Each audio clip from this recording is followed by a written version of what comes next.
This project is considered a culmination of this class. Hopefully it will pull everything together for you. The objective is to have you study one child in the areas of physical, social, emotional, cognitive, creative, and language. The project consists of observing, documenting, interviewing, and reporting on this process. This presentation reviews each parameter in the rubric to give you a better understanding of how you will be graded. Selecting a child. This is an easy one. You've already earned these points. But please, when you start your paper, please give me the child's age, gender, and where you observed. I do not need their names. By this time, your observations are done. The documents you used should be submitted. For some of you, it is the same document you used for the e-portfolio, and that's fine. The document should include dates and how long the observation was. I also look for objectivity. There should be observations in each domain. 25 points. Summary of developmental stages, which is 30 points. In this section, you will address your child's stages of development in each domain. What reference did you use? Did you just use anecdotal data, or did you use a specific observation instrument? And why did you make your choice?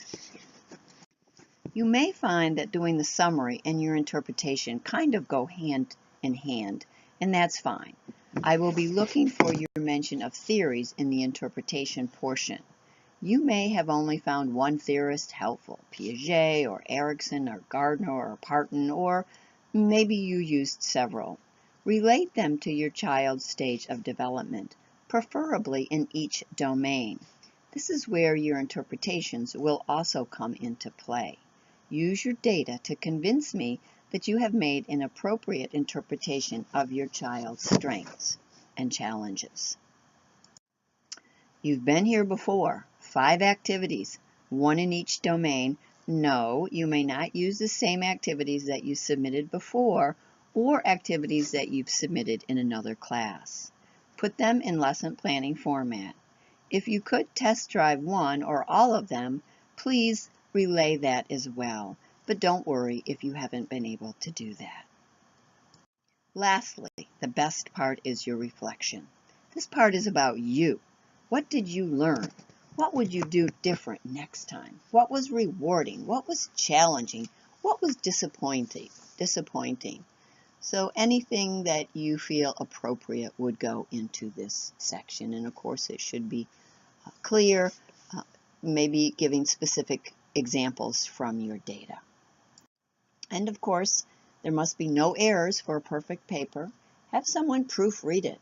I think there are writing centers on each campus where you can go and have someone read it for you.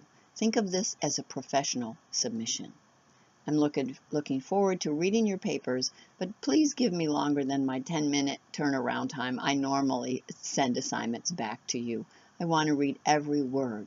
This was the hard part that most of you wrote about, and I want to give it my undivided attention. And you, please, give it your all. Any questions or concerns, please let me know.